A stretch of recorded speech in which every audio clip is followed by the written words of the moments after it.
بسم اللہ الرحمن الرحیم۔ اللہ کے نام سے شروع جو سب پر مہربان ہے، بہت مہربان ہے۔ اس مختصر وقت میں صرف 2-3 چیزیں عرض کرنی ہیں۔ ایک تو یہ کہ جو قرآن ہمارے پاس موجود ہے وہ قرآن ہو بہو وہی ہے جو اللہ نے بھیجا ہے۔ سید الملائکہ لائے ہیں اور سید الانبیاء والمرسلین تک پہنچایا ہے۔ پھر انہوں نے صحابہ کرام کو پڑھایا ہے۔ صحابہ کرام نے اللہ اس کے رسول صلی اللہ علیہ وسلم کے حکم سے یہ قرآن لکھا ہے۔ پہلا کاتب قرآن حضرت ابوبکر صدیق رضی اللہ تعالی عنہ ہے۔ صحابہ کرام کے مشورے سے ایک لہجے میں، ایک انداز میں اور ایک انداز تحریر جو کمیٹی کے مطابق بنایا گیا وہ قریشی انداز تحریر تھا، قریشی انداز تلاوت تھا جو آج تک موجود ہے۔ اس قرآن مجید کے 6 نسخے سرکاری سطح پر تیار کیے گئے۔ ایک نسخہ چلتے چلاتے روس کی لائبریری میں آیا جو اس کی تاشقند کی ریاست تھی۔ اس میں یہ قرآن مجید کا لکھا ہوا نسخہ آیا۔ سابق صدر پاکستان فیلڈ مارشل صدر ایوب اس نسخے کو جو انہیں تحفتاً پیش کیا گیا وہ نسخہ کراچی کی لائبریری میں موجود ہے، اور ایک ماسٹر پیس تھا جو مسجد نبوی میں رکھا گیا کہ متشابہ ہو تو چیک کر لیا جائے، اور ایک نسخہ جو میں بات کر رہا ہوں جدید ترین ریسرچ اور تحقیق کے مطابق ہے۔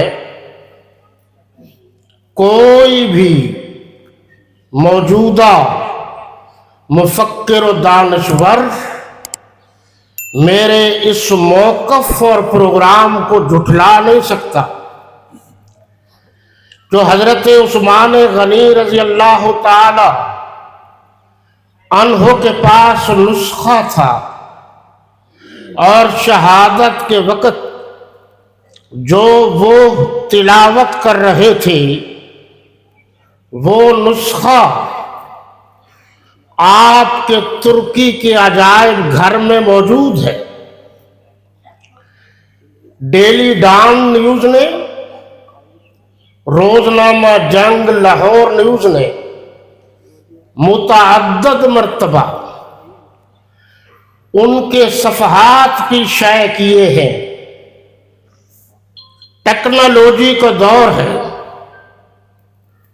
فَسَيَكْفِيكَهُمُ اللَّهُ پر حضرت عثمان غنی رضی اللہ تعالی عنہ کا خون مبارک گرا ہوا ہے،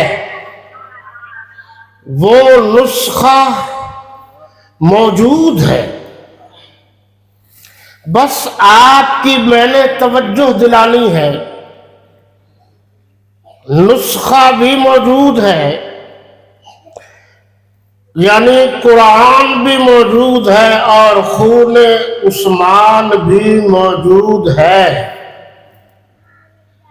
لگاؤ زور، نہ کوئی معتلال صحابہ کو قرآن سے جدا کر سکا ہے، نہ قرآن کو صحابہ سے جدا کر سکا ہے۔ آؤ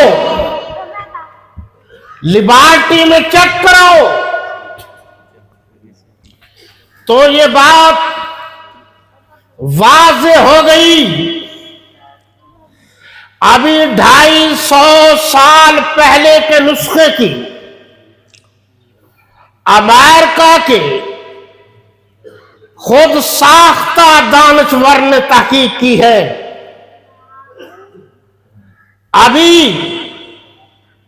ملتان لانگے خان لائبریری میں نسخے موجود ہیں، بہاولپور کی لائبریری میں نسخہ موجود ہے، انڈیا میں نسخے موجود ہیں۔ میں یہ واضح کرنا چاہتا ہوں کہ میرا واضح موقف یہ ہے کہ جو قرآن اللہ نے بھیجا تھا مسلمانوں کے پاس آج بھی ہو بہو وہی قرآن موجود ہے، کوئی تغیر کوئی تبدل نہیں ہو سکا کسی کے کہنے سے۔ امریکہ نے، روس نے کوشش کی ہے مسلمانوں کو قتل کیا، ان کو ذبح حالی کا شکار کیا، ان کی معیشت پر حملے کیے، انہیں تباہ و برباد کر دیا، لیکن کوئی ماں کا لال قرآن کے مقابلے میں آج تک قرآن نہیں لا سکا۔ وقت نہیں ہے، تاثیر۔ بہت سارے لوگ کہتے ہیں کہ جو قرآن 1500 برس پہلے پڑھا جاتا تھا اس کی تاثیر تھی، آج کل تاثیر نہیں ہے۔ پڑھنے والوں میں تو فرق ہے، قرآن کی تاثیر میں کوئی فرق نہیں۔ اگر آپ کا جنرل نالج سے کوئی تعلق ہے تو ضیاء الحق بستی لال کمال بہاولپور کے قریب جب اس کے ہوائی جہاز کا حادثہ ہوا، سب کچھ جل گیا، لیکن جو قرآن مجید کا چھوٹا سا نسخہ حمائل شریف اس کے پاس تھا، آگ اس کے قریب بھی نہیں آئی۔ ہزاروں مثالیں ہیں۔ میرا موقف یہ ہے جب قرآن کاغذ پر لکھا جائے تو آگ اس کے قریب نہیں آ سکتی۔ جنہوں نے اللہ رسول کے حکم سے قرآن اپنے ہاتھوں سے لکھا ہے، آگ ان کے قریب بھی نہیں آ سکتی۔ تاثیر باقی ہے۔ یہ آج بھی دیکھیے، آخری وقت ہو تو ڈاکٹر صاحبان کہتے ہیں اب دوا کی نہیں دعا کی ضرورت ہے، اور اگر روح پرواز نہ کر رہی ہو تو کہا جاتا ہے کہ حفاظ اور قراء کو بلائیے، قرآن کا دل سورہ یاسین کی تلاوت کریں۔ ادھر اللہ کے قرآن کی تلاوت شروع ہوتی ہے، ادھر اللہ کی رحمتوں کا نزول شروع ہو جاتا ہے، اور وہ تکلیف دور ہو جاتی ہے۔ تیسری بات، کہ قرآن کا ثواب کیسے پہنچتا ہے۔ میری معلومات کے مطابق دنیا میں کوئی صاحب ایمان ایسا نہیں جو قرآن کے ایصال ثواب کا انکاری ہو۔ حد کر دیا آپ نے۔ ثواب کیسے پہنچتا ہے؟